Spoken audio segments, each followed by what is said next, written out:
Whether you love it or hate it, one thing will always stay consistent about the endgames within gacha games. A phenomenon so annoying that everyone just seems to accept, and it has even been given a name, being Shill. For the uneducated and the uncultured, Shill essentially refers to whenever a gacha game is trying to artificially make certain units look more powerful than they really are in order to trick people into selling out. And while this does not always work, it works a ridiculous amount of times to the point where gacha games just keep doing this. It's overall an incredibly predatory idea, but how is it in practice?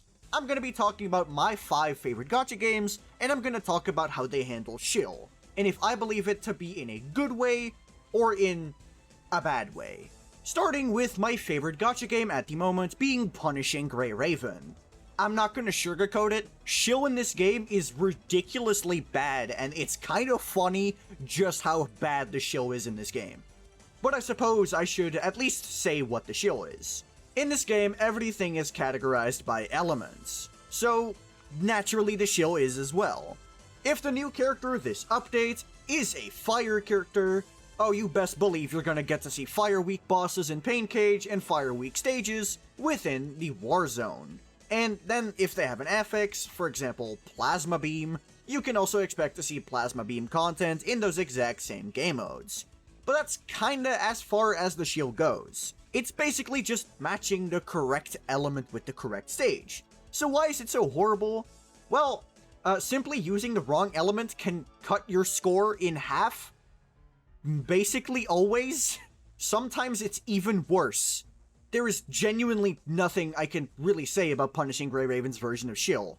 All I can really say is, wow, if you don't adhere to the Shill, you're gonna be feeling it, because your score is going to be maximum half of what it would be if you were playing the meta on element team. There are 2 exceptions to the rules, sort of. Those being affix stages, because they also give additional buffs to a normal element. For example, a Plasma Beam stage will also buff lightning damage, although not as much. And then there's the current Nihil content, in which regular elemental teams are also going to work, although not really as well as the Nihil team. Those are the only 2 exceptions.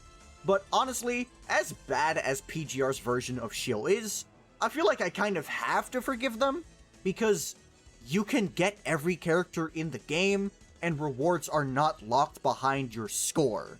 So, yes, Shill is abhorrent, but why should you care?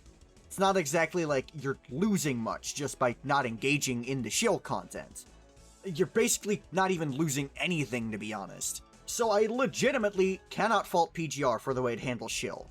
Moving on to the next game, Wuthering Waves. This game is confusing when it comes to Shill, because when it comes to the amount of Shill mechanics, UA has basically none. The only real Shill mechanic it has is the tokens within Wuthering Wastes, and the tower buffs within, well, Tower.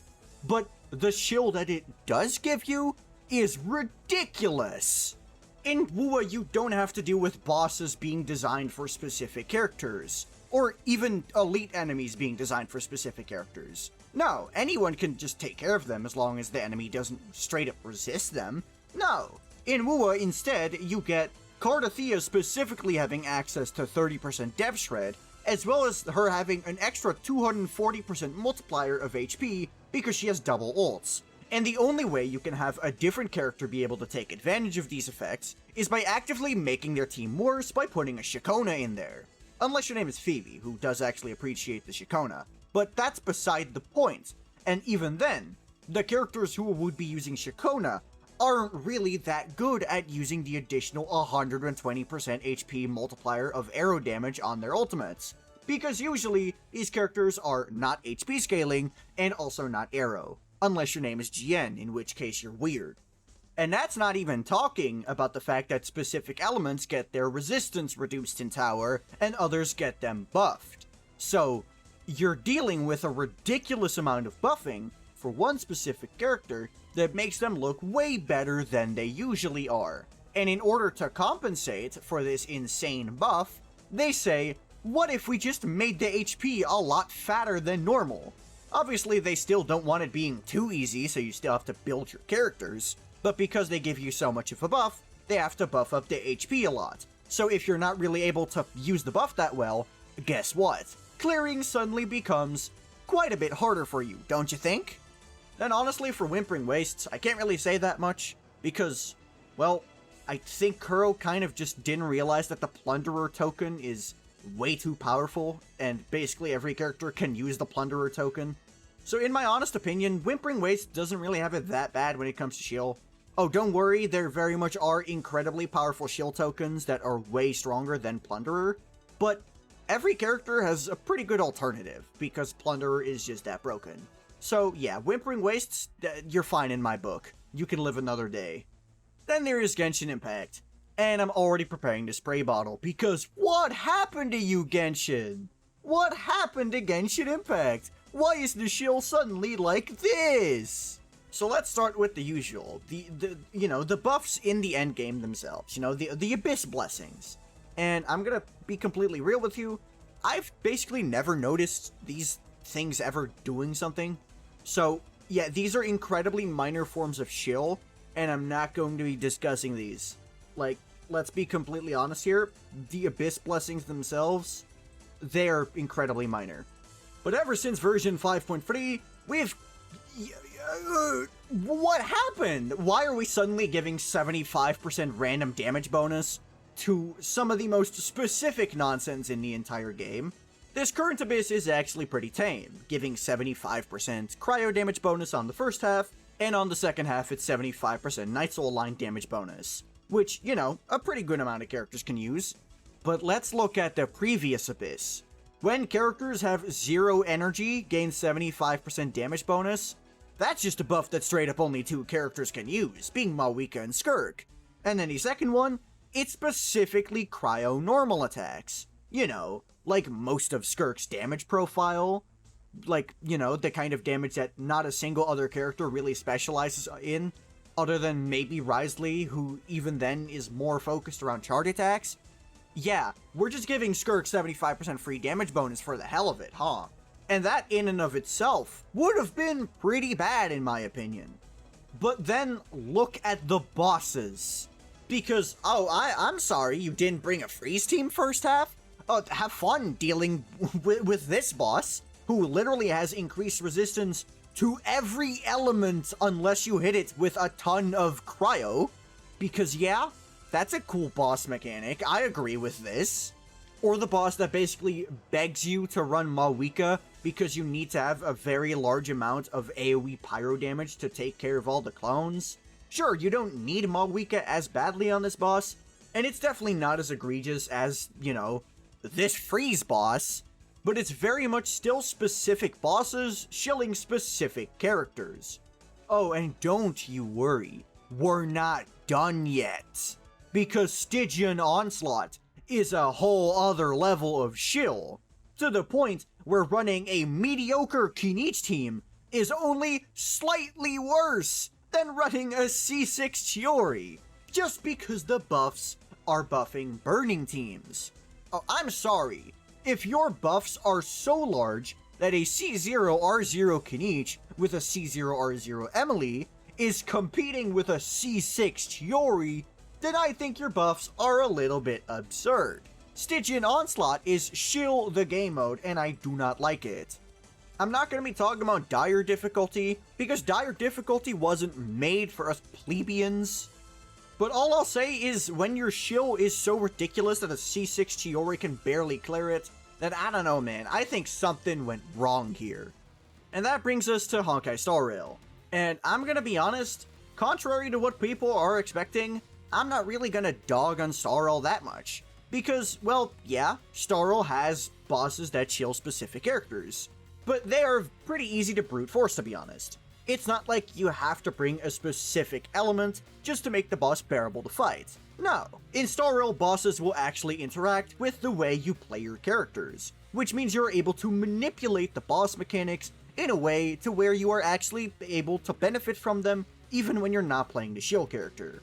For example, let's talk about the boss Nikador.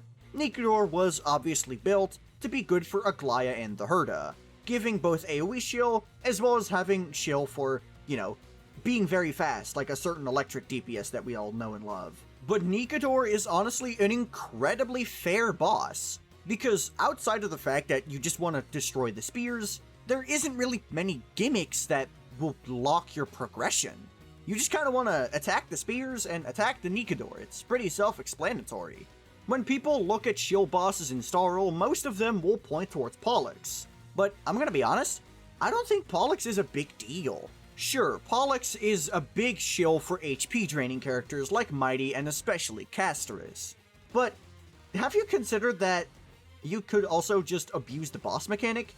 Because it's not like the only way to damage yourself is with Casterus and Mighty. Pollux will inflict your characters with a debuff that will make them drain their HP every time they take a turn. Which means that you can honestly counter Pollux's effect pretty well simply by just building your characters to be fast. Which, honestly, a lot of supports are doing that anyway. And even then, Pollux is still attacking you. You're still losing HP by Pollux simply taking actions. So even then, I don't think Pollux is necessarily that grave of a shill boss. Obviously, Memory of Chaos also has its own form of buffs, which range from being absolutely deranged to being pretty normal actually. An example of a pretty normal MOC buff would be the current one. Whenever the first party member that you have uses their ultimate, both them and their memo sprites will gain Memory Imprint, which increases their damage by 40%. 40% damage bonus in Starl is basically nothing, because you're already getting so much damage bonus from your buffers. So in all reality, this is not that big of a buff. Additionally, you will gain 2 extra hits to the Memory Turbulence hit count. You see this? This is a buff that every character in the game can use. As long as damage bonus is a good stat for you, which applies to every single main DPS in the game, this MOC buff will actually be good for your team. But sometimes you also have the crack cocaine, known as the 3.1 MOC. Increasing the max HP of all allies by 30%, healing your characters every single time you take damage, which is incredibly powerful for Mighty, because he gains more charge the more percentage of his HP he loses. And every time you drain your own HP, you gain 2 hits on the Memory Turbulence, which does an absolute truckload of damage when stacked up.